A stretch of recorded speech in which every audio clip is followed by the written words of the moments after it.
evening, brothers and sisters. Thank you, Darren, for that prayer.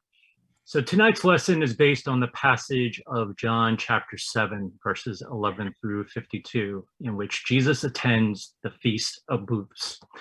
So the Feast of Booths, or Sukkot, is a 7-day festival instituted by God in Leviticus chapter 23 to commemorate the years that the Israelites wandered in the desert after their Exodus departure from Egypt.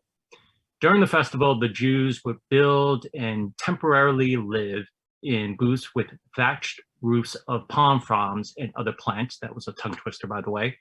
And as everyone participated in the festival, these structures would fill the streets, rooftops, and around the temple. 70 bulls would be sacrificed, representing the 70 nations on the earth. The ceremonies involved 446 priests and a number of Levites. 21 trumpets were sounded in the temple courts, and a huge candelabra was hung in the court of women to represent how their forefathers were guided in the wilderness by a pillar of fire. At the beginning of each day, a daily water ritual would occur as a white-robed priest would lead a procession from the temple down to the pool of Siloam. The priest would hold up a gold pitcher, fill it with water from the pool, and the people would recite scriptures from Isaiah 12:3 and Psalms 113 through 118. The priest with the gold pitcher would lead the people back to the temple and pour the water at the base of the temple of the burnt offering. This pouring of water represented how God provided water in the wilderness and acknowledged the nation's need for water back then. So this was a joyous moment in time. People were in a festive mood, and in the middle of the week, Jesus will enter the scene. And you probably would think that Jesus would say, wow, look at the zeal, the attention to detail. These people are true worshipers. So all is well and it's time to celebrate. Well, not exactly.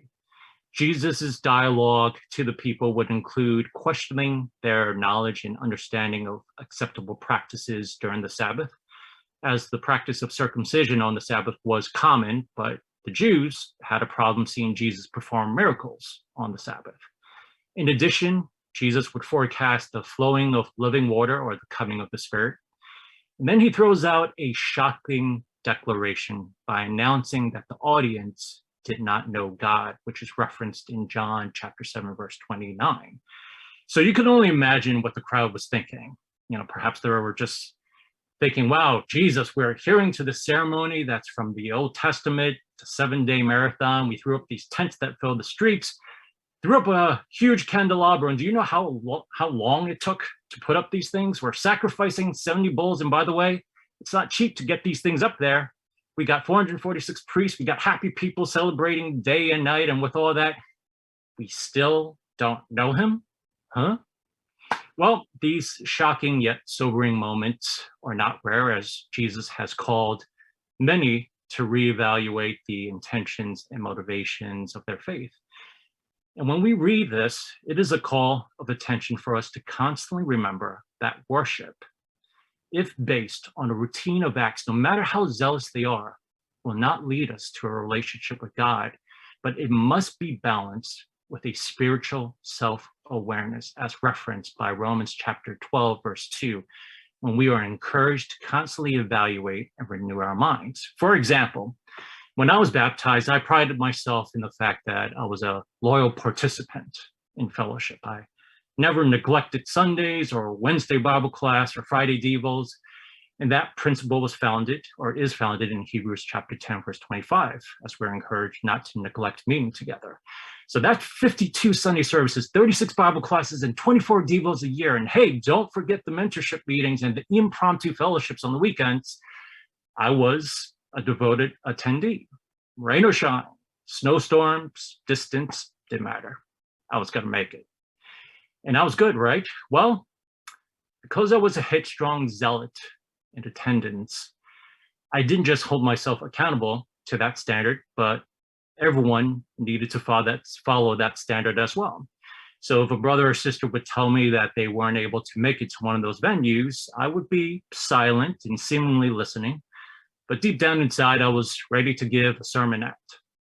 Was that individual sick? Did they have a death in the family? Did their car break down? Were they going through a hard or difficult time? Didn't ask, didn't matter. I was compelled to encourage them. However, what this conviction lacked was mercy. I may have been righteous in having such a high attendance in fellowship, but I knew I was in jeopardy of falling of God's mercy, since Jesus himself taught, "Blessed are the merciful, for they will be shown mercy." Something else that happened to me recently in terms of self-evaluation that I called to attention to, and I shared this lesson before the pandemic, is my view and evaluating my attitude towards those outside of the faith. In an effort to keep ourselves holy and tainted from sin, there is a certain level of reservation that the Bible advises when interacting with those outside of the faith. Over the years, this reservation has created a certain narrative that I need to be careful when I am around them. However, in the same breath, Christians are also tasked to be ambassadors for our Lord Jesus, which means there is a level of engagement and relationship building that is required. In addition, the Bible also teaches us that our war is not with people, but with the surrounding spiritual forces. In other words, hate the sin, not the sinner. So for me, I had to think, how can I be an effective ambassador if, to be blatantly honest, I'm busy hating on them and keeping distant from those who don't know Jesus? How will that impact the way that I interact with them, the way I talk to them or about them? Matter of fact, how's that train of thought even different from that of a racial or political extremist who thinks in terms of us versus them? These were things that I had to strongly consider within my life. So as this lesson comes to a close, the examples I shared are personal to me and apply to me only. But this lesson from the Feast of Booths warrants us all to do a constant deep dive into our own lives and into our own faith. Especially as we talk of moving to a new church building, I believe this move is not just any change, but we as a body are being ushered to a new era. So with new possibilities on the horizon and the potential of our web of influence spreading to a wider audience, the responsibility of spiritual self-awareness falls upon us, as it will impact not just our own lives, but those we potentially can connect with. And with that, I hope that everyone has a great night, and I hope you enjoy your discussions.